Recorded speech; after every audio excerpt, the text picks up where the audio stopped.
In Birmingham, there has been an ongoing story where Muslims are protesting LGBT education in what may be one of the most confusing circumstances for the intersectional left, and it has come to an end. This story from The Guardian.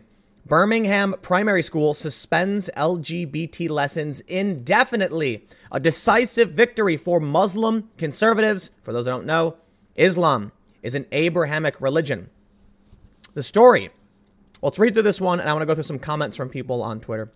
A Birmingham primary school that taught pupils about LGBT rights as part of a program to challenge homophobia has suspended the lessons indefinitely until a resolution is reached with protesting parents. Parkfield Community School in Saltley has been the scene of weekly protests over the lessons, which parents claim are promoting gay and transgender lifestyles. School chiefs have now said the No Outsiders lessons, which teach tolerance of diverse groups, including those of different races, genders, and sexual orientation, will not be taught until a resolution has been reached. Here's the thing. I've talked about this quite a bit. I just did an event in New York for Quillette. In the 2000s, when I was growing up, there was a big push against Christian conservatives who were trying to restrict gay rights. People posted how they hated these people. In fact, one of the default subreddits was r/atheism. When this is the 2000s, okay? When Reddit first emerged, you would go to the site and see posts dedicated to atheism. You don't see that so much anymore. The r/atheism is big. The point I want to bring up is that intersectional feminists believe we must protect Islam as well as the LGBT community. And I agree, we should, but recognizing they don't necessarily go together. While there absolutely are some LGBT, Muslims who, and there are individuals who want to reform Islam, for the most part, what do we see? Religious conservatives oppose LGBT rights. This is not some new phenomenon. This is not something out of the ordinary. In several countries, they're throwing people off of buildings. It's a very strange thing to see people defending both, like trying to bring these communities together. Intersectional feminism is this weird idea where you can bring in all of these different marginalized groups. But I want to point out as well, in my opinion, I mean, if we're looking at people who believe in no borders and a global society, Islam is anything but oppressed. Now, I have this post from Wikipedia because I want to make sure it's clear to activists that Islam is an Abrahamic religion. It's similar to Judaism and Christianity. They say LGBT in Islam is influenced by the religious, legal, social, and cultural history of the nations with a sizable Muslim population, along with specific passages in the Quran and the Hadith. I believe I pronounced that right. Statements attributed to the Islamic prophet Muhammad. The Quran cites the story of the people of Lot, destroyed by the wrath of God because they engaged in lustful carnal acts between men. Homosexual acts are forbidden in traditional Islamic jurisprudence and are liable to different punishments, including the death penalty. They say they were generally tolerated in pre-modern Islamic societies, but they point out, most importantly, that you can get the death penalty. So this is one of the big issues we face when we see, there was something that Lauren Southern did that got her banned from the UK, where she was, I can't remember exactly what it was a while ago, but she was talking about, protecting LGBT rights in Islam, and it was considered offensive. Clearly, these things don't go together. But let's read the story a little bit more. Previously, Parkfield said they would continue as normal after the Easter holidays. This month, about 600 Muslim children aged between 4 and 11 were withdrawn from the school for the day, parents said. Parkfield would not confirm the number.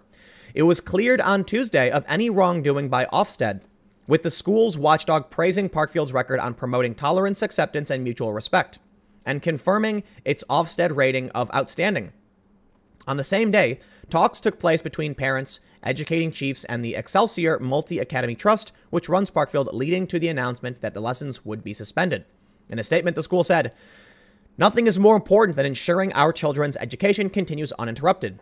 Both parents and the trust held constructive discussions with the regional school commissioner, and as a result of these discussions, we are eager to continue to work together with parents over the coming days and weeks to find a solution that will support the children in our school to continue their education in a harmonious environment. Until a resolution has been reached, no outsiders lessons will not be taught at Parkfield, and we hope that children will not be removed from school to take part in protests." Okay.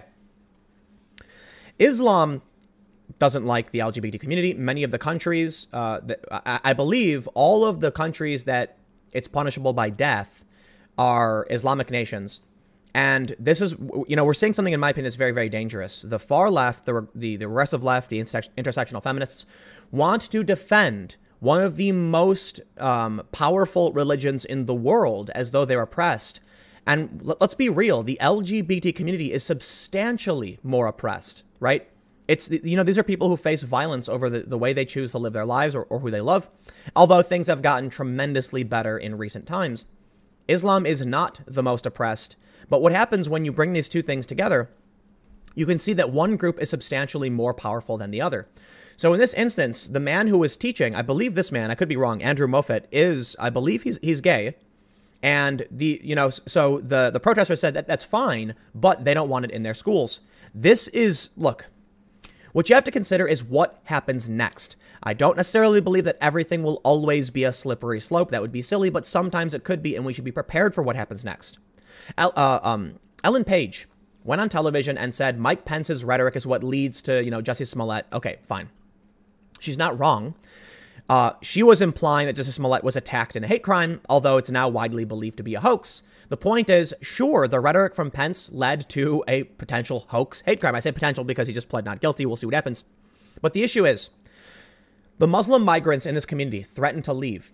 They protested for weeks until they won, and they shut down LGBT education.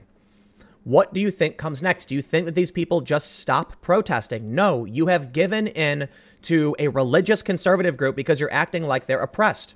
Think about what's going on right now on Twitter and Facebook and YouTube with hate speech.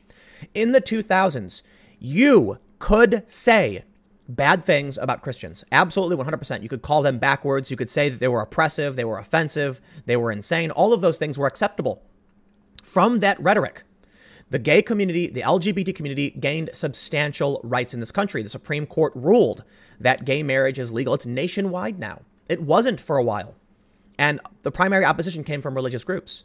Today, the Christian conservatives have substantially less power. Donald Trump at the Republican National Convention got everyone to clap and cheer for the gay community. These changes happened.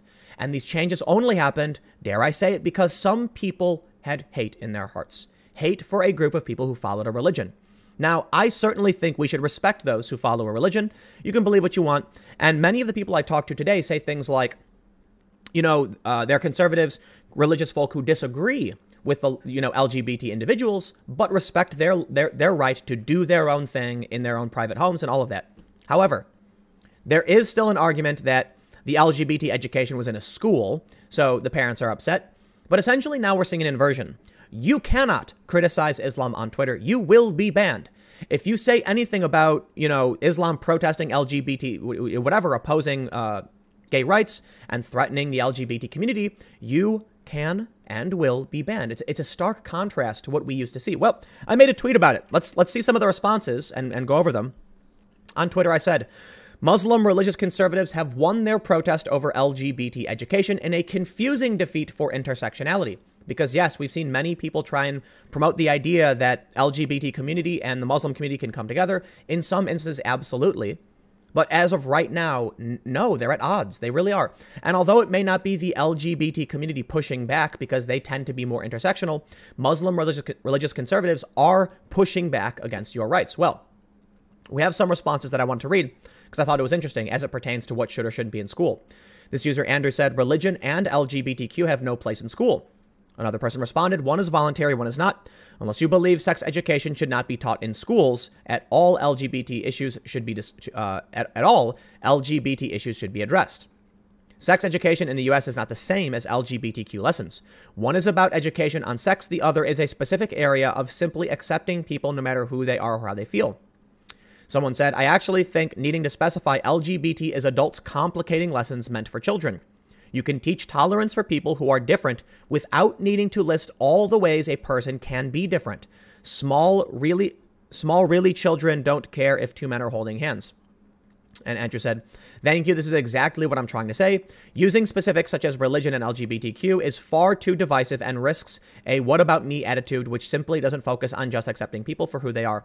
And that's an interesting point that I wanted to bring up. Where does it end? If you're going to do an education system for one group of people, why not another? Why stop at LGBT? Why not other kin? Why not trans species? Why not? And I'm not trying to be disrespectful to anybody. I'm saying, where do you stop when it comes to who is or isn't protected? Maybe we should just tell children, respect everyone so long as they aren't violent and they were, and they follow the law and they follow rules. It becomes particularly dangerous when you say we're going to respect everyone, even if that means we'll respect people who disrespect others. And I want to be specific about this. I'm talking about in institutions and education. Imagine if they started to talk about how political minorities should be heard. Why just religion? Okay. What if someone creates a religion that is extremely dangerous? What if it gains prominence? Are we going to respect that too? At a certain point, we have to draw lines.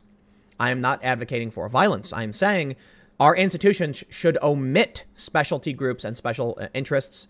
And look, I got to admit, it's really difficult. It's grains of sand. It's gradients. I don't know where the lines are. So long as people are willing to denounce violence and authoritarianism, I think we can be okay with talking about certain things. But for this program, you can see where the clash happens. Anyway, I'll leave it there. Stick around. I got more videos coming up in just a few minutes, and I will see you then.